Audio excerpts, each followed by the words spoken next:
Building lasting relationships, 5 keys to success. Hey everyone, welcome back to You-Pedia. You know, in life, we're all dealt a hand of cards. Some good, some not so good. But one thing's for sure, the quality of your relationships, that's something you can control. Today, we're talking about building and maintaining healthy relationships, the kind that make life richer, more meaningful.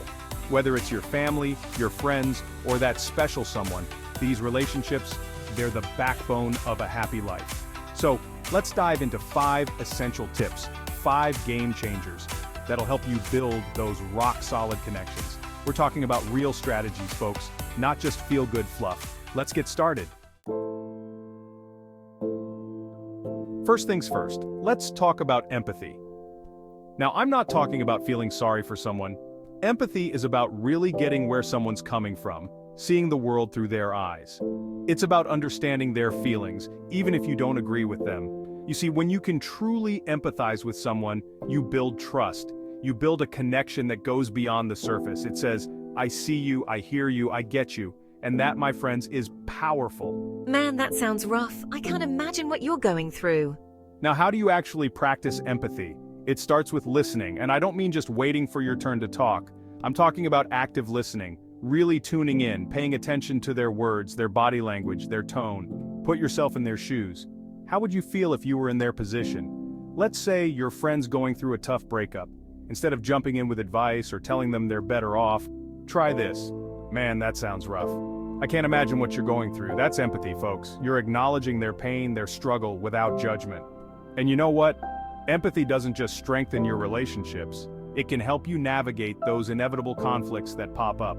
When you understand where the other person's coming from, it's easier to find common ground. It's easier to say, okay, I see how we got here. Now how do we work through this together? Remember, empathy is a two-way street. Just like you need to understand their perspective, you need to make sure they understand yours too. It's about being open and honest about your own feelings, but doing it in a way that doesn't put the other person on the defensive. So, cultivate empathy. Make it a priority in your relationships. Because when you lead with understanding, when you show up with compassion, you create a bond that's unbreakable.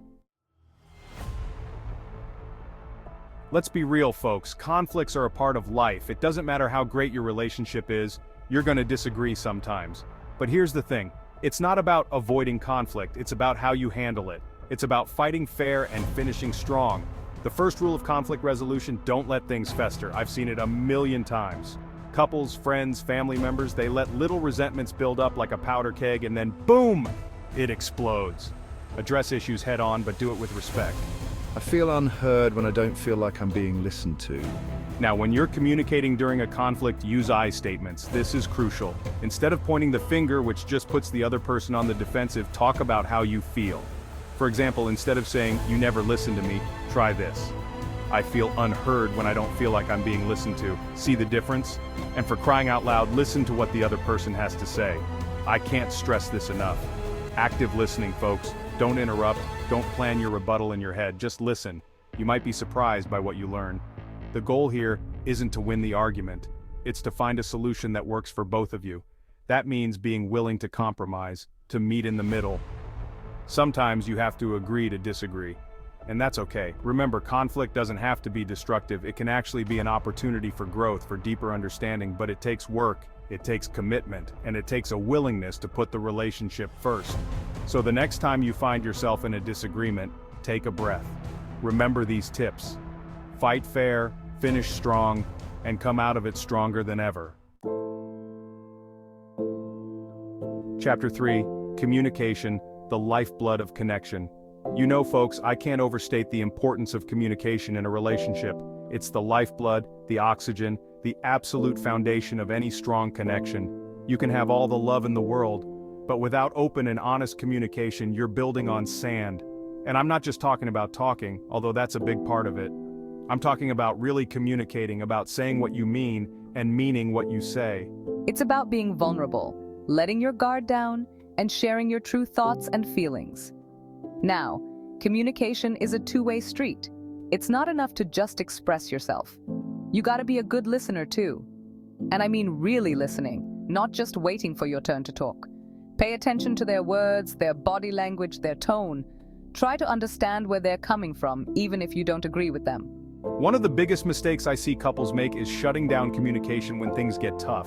They clam up, they withdraw, they build walls instead of bridges. And let me tell you, that's a recipe for disaster. When you shut down communication, you shut down intimacy. You shut down the possibility of resolving conflict and moving forward. So how do you keep the lines of communication open? Well, it starts with making time for each other. In this day and age, it's easy to get caught up in the hustle and bustle of life. But you gotta prioritize your relationships. Schedule regular date nights, phone calls, or even just a few minutes each day to connect without distractions. And when you are talking, be honest, be open, be respectful. Don't be afraid to share your vulnerabilities, your fears, your dreams. That's how you build real intimacy. That's how you create a bond that can weather any storm. Chapter 4. Building trust, the cornerstone of connection. Let me tell you something, folks. Trust is the bedrock, the foundation, the absolute cornerstone of any healthy relationship. Without trust, you got nothing. It's like building a house on quicksand. Sooner or later, it's all gonna come crashing down.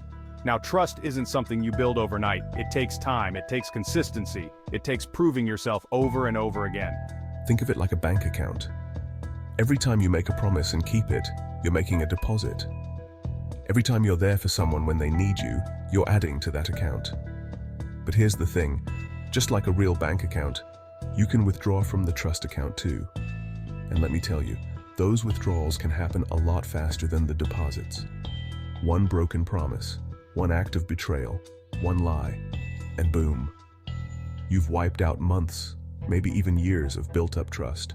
So, how do you build trust? It's simple, really. Be reliable, be honest, be transparent, do what you say you're gonna do, when you say you're gonna do it. If you make a mistake, own up to it. Don't try to hide it or make excuses. People can handle the truth, but they can't handle deceit. And remember, trust is a two-way street. If you want someone to trust you, you gotta trust them too.